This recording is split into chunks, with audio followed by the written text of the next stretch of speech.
All right, it is October 20th, Sunday. My name is Charles, and if you're new to my channel, I am the world's strongest Marine. Now, I say that as a challenge and an invitation. If you're a jarhead and you happen to be stronger than the old man, come forward. I'd love to talk to you. But so far it hasn't happened, so I'm sticking with that title. Today's topic, well, we got a couple of comments we're responding to, but it's a kind of a sensitive one, and I say that because it's probably going to piss off some people that are close to me. It's a topic of discussion that we've been having lately, and it is as follows. I got Admantos Elon asks, what is your best advice to someone trying to heal and recover from muscle injury after lifting? Short answer is rest. But I wanted to kind of use that as a topic of discussion because that's something that's near and dear to my heart. I have family members that are injured and they have chronic issues. I myself have been I've had surgeries. I've been incapacitated to the point where I couldn't train. I was immobile. Perhaps you've had chronic illnesses, long-term sicknesses. Maybe you have condition like arthritis, or maybe all sorts of different things. As we get older, we put a lot of mileage on these bodies, and things can be lifting related and they can be life related. And there's different approaches to both of them. So really what we're talking about is it's not whether or not you should or shouldn't do something. If you injure yourself, you should obviously give yourself time to heal. But for me, it's a mindset. What can I still do? Because the bottom line is if you're gravely injured to the point where you're incapacitated, doing nothing often makes the problem worse. And that's what I'm seeing with some of my family members, some people that are really close to me. And that was a challenge that I was presented with. I'll give you a brief history of my injury rundown. In 1996, I had my first major injury. I had a laceration on my back that cut almost to my spine. It almost hit the organs, and I required 48 stitches. I had to be flown to the hospital. I was in a mountain, skiing actually, and I lost a lot of blood. And that injury resulted in me losing feeling on the right side of my body from the L5 region of my back all the way down to my feet. So I essentially had like a numb leg, and I had to learn to re-walk again, and it was an ordeal. And it took, at least a year of physical therapy. My second major injury was in 1998. I blew my knee out. My leg actually went sideways, and it snapped tendons, ligaments, tore. It was pretty gnarly. That ended my basketball career, sort of. My third major, I would say major issue, was in 2016. I got sick, and I lost 50 pounds of body weight and a bunch of strength, and it took me a while to get that back, but eventually I came back from that. In 2019, I've had issues with my lower back ever since that original injury, and I was squatting just under 600 pounds at the time, and my back went out, and I lost the use of my leg completely for a couple of weeks, and I had to start completely over. I could barely squat 135 pounds, and it took close to a year. But eventually, I got back to not only squatting over 600 pounds, but I'm still making gains and PRs, and I have the #1 squat in the world for my weight and age right now. One of the highest squats in history for guys over the age of 50, 220 weight class. There's only a handful of guys that have ever gotten over 600 pounds at my age, and I'm one of them. In 2022, I had a tear in my shoulder where my arm came out of my socket. It dislocated during IPL Worlds. I was bench pressing. I think the attempt was somewhere around 375 pounds, and my arm came out of the socket. All those were supposed to be career-ending injuries, and all of them required a mindset. Doctor said you can't lift, or you shouldn't work out, or whatever. They tell me what I could and couldn't do. You'll never play basketball again.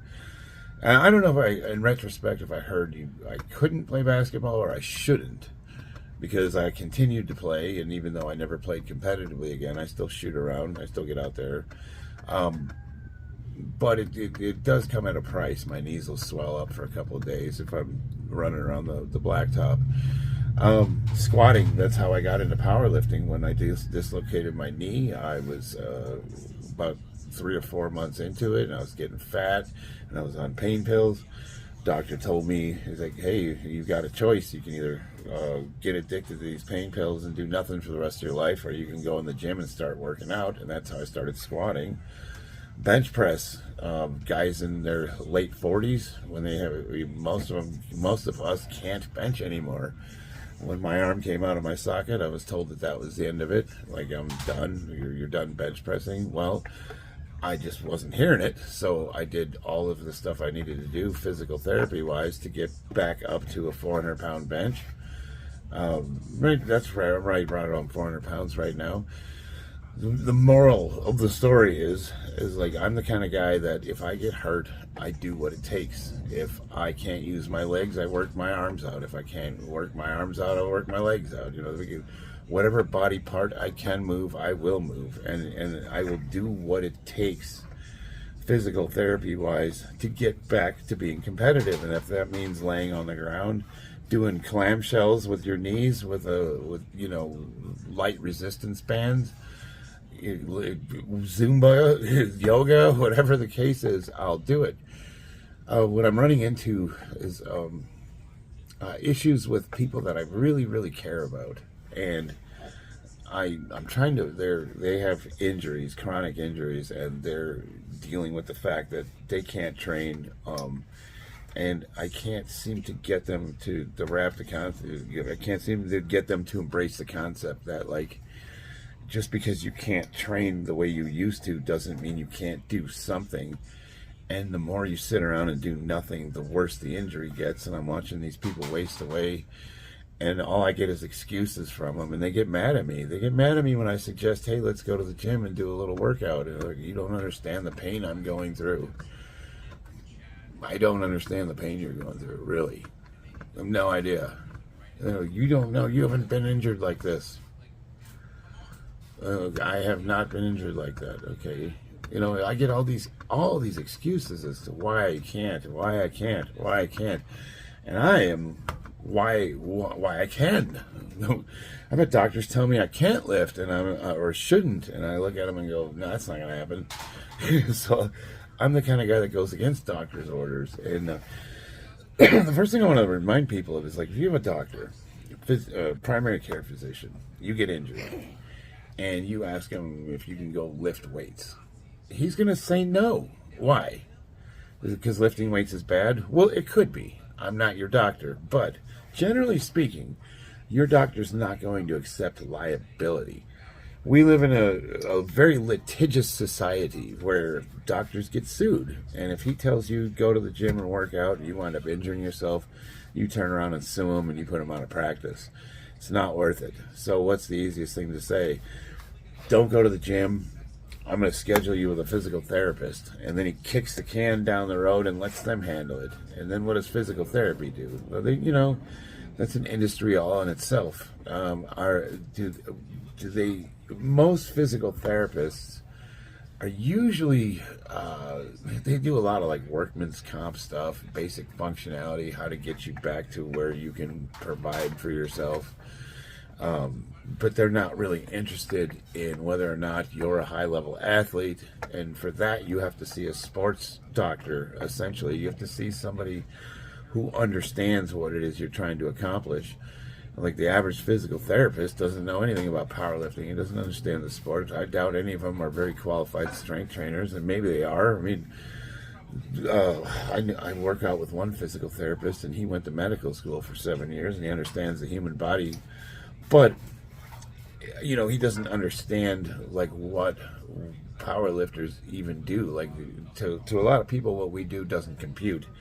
You see a guy that trains his butt off and puts his body through a bunch of torture to get out there and lift as much as he can for 3 attempts.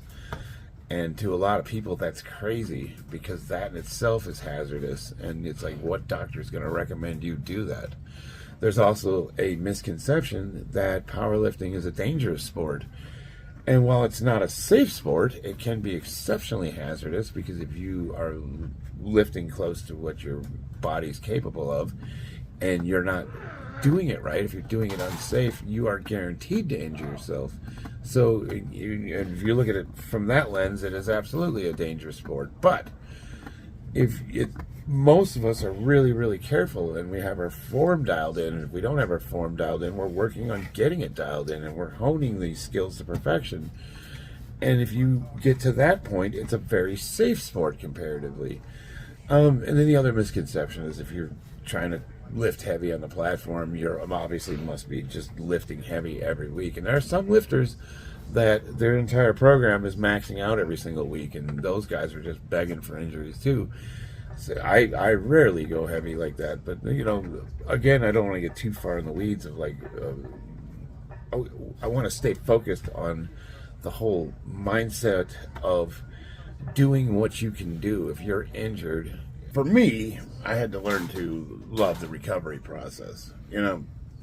What it used to be, when I get hurt, you try to find ways to get back to where you were, as quickly as possible, often re-injuring yourself or not making the progress you want to make. But once I started really embracing physical therapy, learning how the human body works, understanding the nature of the injury, I started learning about the anatomy. I started learning about, with my back, I don't know anything about the back. I knew that doc said that my L5 was messed up, and I severed a bunch of nerves, and I might never get feeling in my leg, or it might return. And what happened was, after it returned, that's when pain started. For a whole year, I didn't have feeling in that leg. You could poke me in the butt with a fork, and I could feel like a tickle on the skin, and that was it.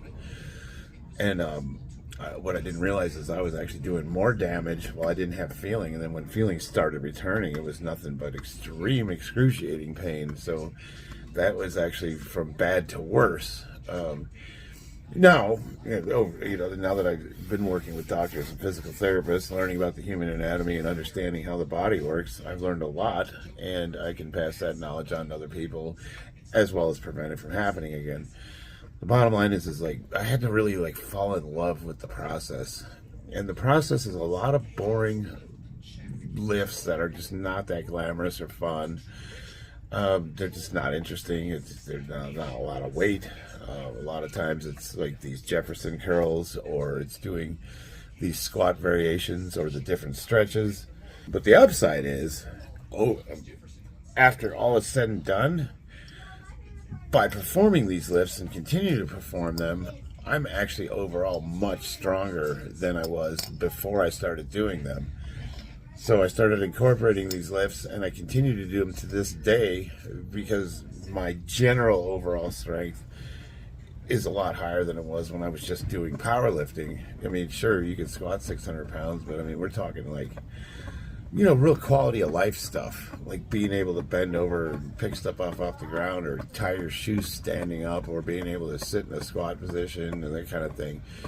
As we get older, man, once that mobility's gone, it's hard to get back. So by keeping up with it, I look at it now as preventative as opposed to reactionary. Before, I was trying to cure a problem, and now I'm trying to prevent a problem. And I think that's a good mindset to get into.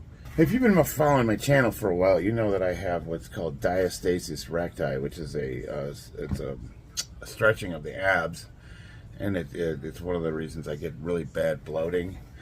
And I've been saying that I can get it surgically fixed, but I was holding off on that because my doctor originally said that they wanted to wait until I was done lifting, because once I get that procedure done, it's going to take me out for who knows, period of 6 months possibly, to where I can't work the core. I got to allow that to heal, or I certainly won't be able to go heavy for a while.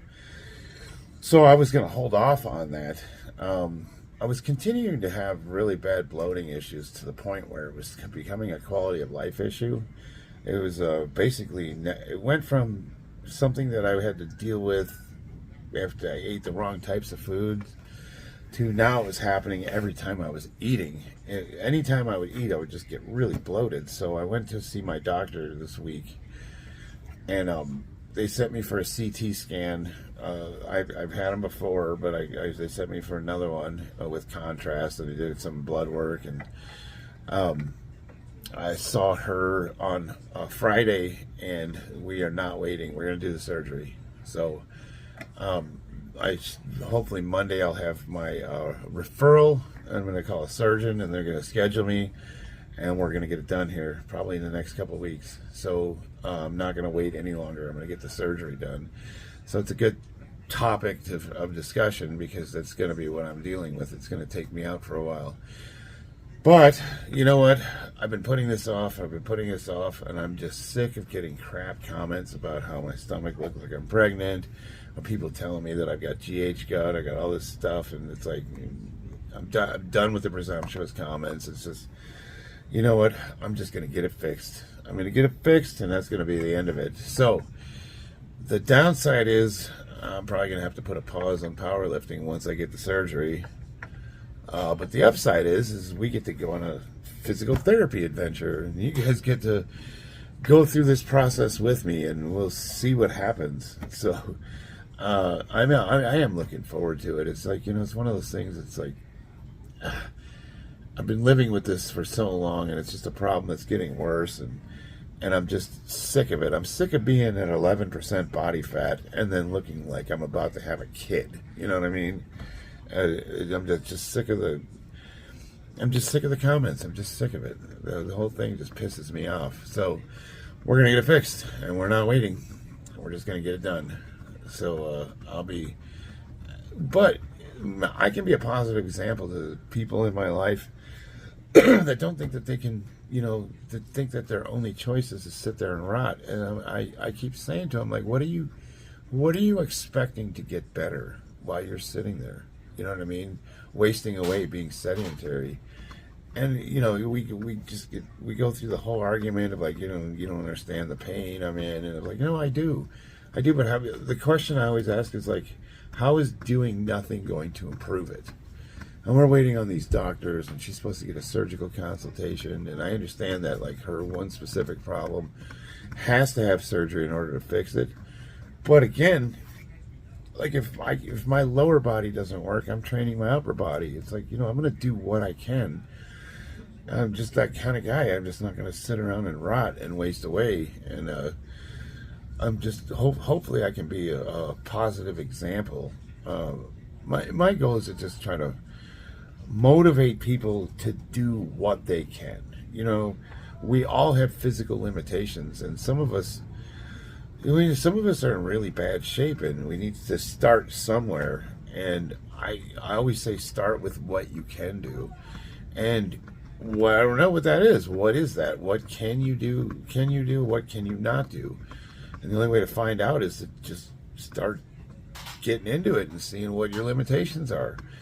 Now, for people that are dealing with like real chronic injuries, I always say that starts with a doctor visit. Like, find out what your actual problem is, get a diagnosis, get imaging done, get a CT scan, get an MRI, find out exactly what the nature of your injury is. And then from there, try to get a course of action. But while you're waiting for that course of action, we all know that seeing doctors, getting referrals, that can take months. And we've been dealing with this problem for years. And we're just now finally starting to get to a point of resolution. Well, you're going to sit around and waste away for years? No. You got to do what you can do. So go to the doctor, get a diagnosis, find out what the nature of your injury is, and then get working. Get in the gym. Do what you can do. If you can't lift, go for, there's always something you can do. Maybe we can't do the things we love, but we can do the things we need to do to get better so that we can do the things we love once again. I firmly believe that.